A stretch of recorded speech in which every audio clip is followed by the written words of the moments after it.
Shalom Bapak Ibu, Saudara-saudari yang dikasihi Tuhan Yesus Kristus. Kita akan mendengarkan firman Tuhan hari ini. Marilah kita mempersiapkan hati dan pikiran kita. Mari kita berdoa. Kasih karunia dan damai sejahtera dari Allah Bapa Tuhan kita dan dari anaknya Tuhan Yesus Kristus menyertai kamu sekalian. Amin. Firman Tuhan untuk kita renungkan pada hari ini tertulis dari kitab Yesaya pasal 45 ayat 13. Akulah yang menggerakkan Kores untuk maksud penyelamatan, dan aku akan meratakan segala jalannya.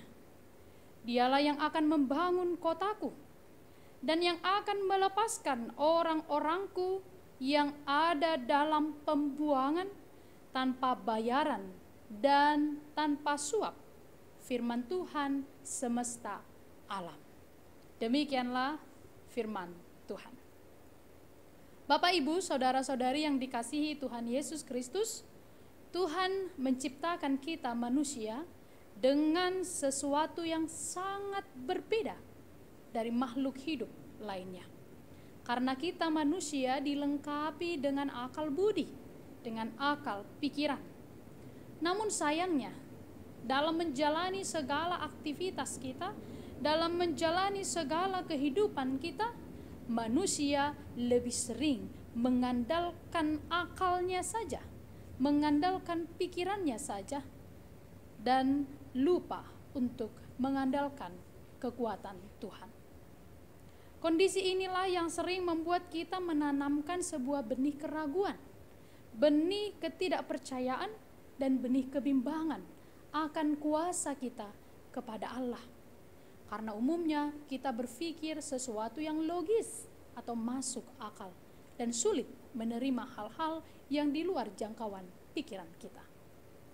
Tetapi firman Tuhan hari ini kepada bangsa Israel melalui Nabi Yesaya membuat akal pikiran dan logika mereka sungguh-sungguh tidak mempercayai apa yang Tuhan lakukan.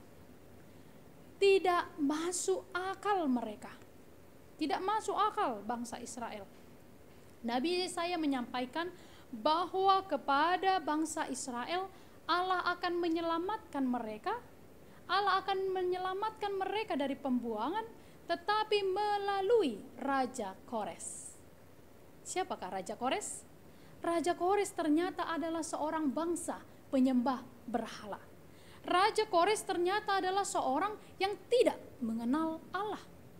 Raja Kores ternyata adalah orang yang sama sekali tidak menyembah Tuhan. Tetapi dia dipakai oleh Allah untuk menyelamatkan umatnya. Tuhan sendirilah yang memanggil, Tuhan sendiri yang mengurapi, dan Tuhan sendiri yang akan memimpin Kores untuk menaklukkan raja-raja dunia.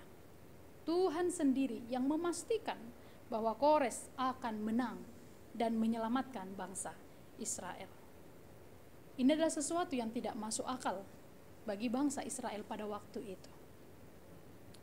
Bapak, Ibu, saudara-saudari yang dikasihi Tuhan Yesus Kristus, hal tersebut sesungguhnya menunjukkan betapa Tuhan memiliki kuasa dan berdaulat atas hidup kita. Segala sesuatu yang tidak masuk akal sekalipun dapat dikerjakan oleh Tuhan dalam hidup kita untuk mendatangkan kebaikan. Memang sering kali kuasa Tuhan dibatasi oleh akal logika kita.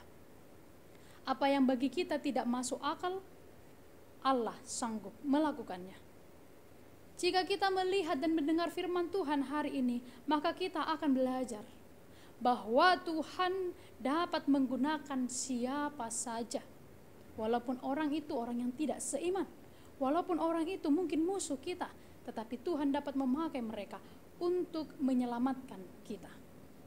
Sebagai umat ciptaan Tuhan, hari ini kita belajar dan harus menyadari bahwa akal kita sangatlah terbatas.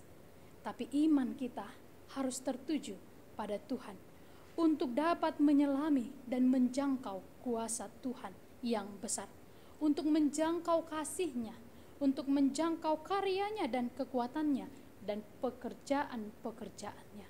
Jangan hanya menggunakan logika kita, tapi gunakan iman kita.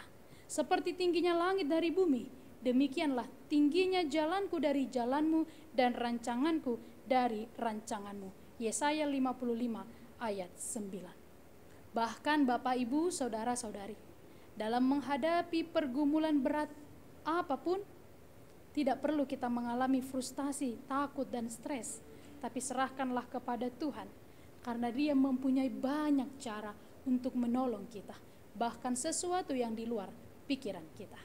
Semoga firman hari ini memberkati. Amin. Mari kita berdoa. Kami percaya kepadamu ya Tuhan Allah penolong kami, atas segala rahmat-Mu dan berkat-Mu dalam hidup kami. Kami bersyukur untuk kebaikan-Mu yang senantiasa menopang hidup kami hingga pada hari ini. Bahkan firman-Mu yang telah kami dengarkan, mengajarkan kami betapa Engkau memiliki kuasa, kedaulatan yang penuh dan mutlak atas hidup kami. Apapun yang tidak masuk akal bagi kami, Engkau sanggup melakukannya, karena Engkau Allah yang maha besar. Biarlah iman kami semakin bertumbuh dan berharap hanya kepadamu, agar kami dapat menyelami segala karya-Mu. Ya Tuhan Allah, seperti Engkau menolong bangsa Israel melalui Raja Kores, seperti itu juga Engkau akan menolong kami dari segala beban pergumulan kami. Kami berserah hanya kepadamu, dan pada hari ini, kiranya Engkau mengiringi langkah kami dalam menjalani segala aktivitas dan pekerjaan kami. Terpujilah Engkau, di dalam Kristus Yesus kami berdoa. Anugerah dari Tuhan kita Yesus Kristus, kasih setia dari Allah Bapa, dan persekutuan dengan Roh Kudus menyertai kamu sekalian. Amin. Selamat beraktivitas untuk kita semua. Salam sehat. Tuhan Yesus memberkati.